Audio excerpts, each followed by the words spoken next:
So based on the laws of logarithm, right? So laws of logarithm, it's a times 12 divided by 6 is equal to 4 to the power of 3 with base 4. So you can cancel out this log here. base 3 into like 2a is equal log to x. 2a is equal to 64. Or is it, a wait, is equal to I'll just 64 over 2, which is 32. Fine. So in the second part here, b, it's a log of x to the power 4 with base 3 is equal to log of 3 with power 9 with base x. Alright, so you can write this one as a log of x to the power of 4, fine, with base you can change as a 3, fine, which is equal to log of here 9 with base 3. I will explain it again. Look at this one. First of all, we have a question that is 4 log of x with base 3 is equal to log of 3 with base x.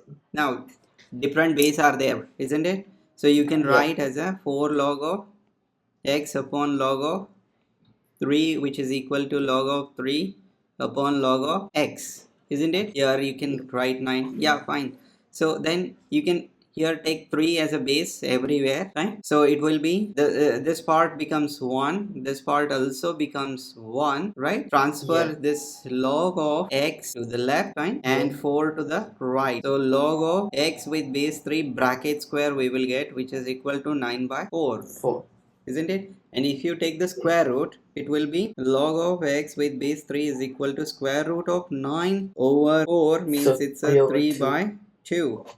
And you can transfer this one to the right. It will be x is equal to 3 raised to plus 3 by 2 or 3 raised to minus 3 by 2. Getting it?